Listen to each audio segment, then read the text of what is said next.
वाकई 2024 का ये चुनाव टक्कर का देखने को मिल रहा है। पक्ष विपक्ष की जुबानी जंग जारी है। इसी बीच देश के प्रधानमंत्री श्री नरेंद्र मोदी विवेकानंद रॉक मेमोरियल के सामने ध्यान में मग्न थे। चुनाव 2024 के नतीजे मंगलवार को ही घोषित किए जाएंगे।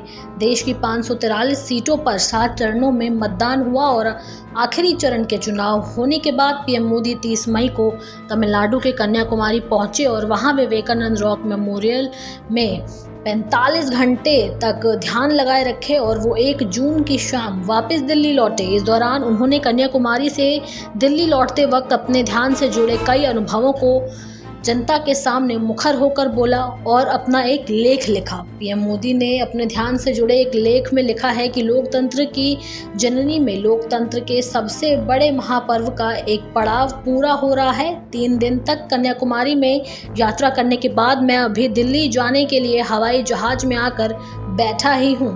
काशी और अनेक सीटों पर मतदान चल रहा है और कितने सारे अनुभव हैं, कितनी सारी अनुभूतियां हैं। मैं एक असीम ऊर्जा का प्रवाह स्वयं से महसूस कर सकता हूं। साथ ही पीएम मोदी ने ये भी कहा कि मां भारती की परिक्रमा करते हुए इस चुनाव की मेरी आखिरी सभा पंजाब के होशियारपुर में हुई। संत रविदास जी की तपोभूमि, हमारे गुरुओं की भूमि पंजाब में आखिरी सभा होने का सौभाग्य भी बहुत विशेष है। इसके बाद पीएम मोदी ने अपने लेख में कन्याकुमारी का जिक्र किया, जिसमें उन्होंने कहा कि मुझे कन्याकुमारी में भारत माता के चरणों में बैठने का अवसर मिला।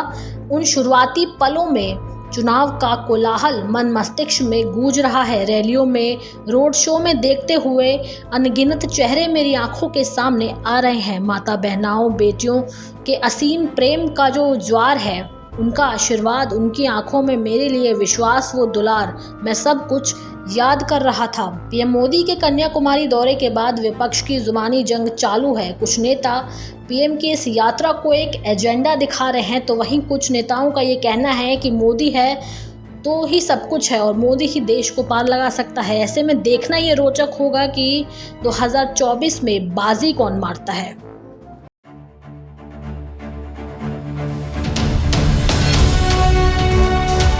जनहितैषी, टीआरपी नहीं भरोसा आपका।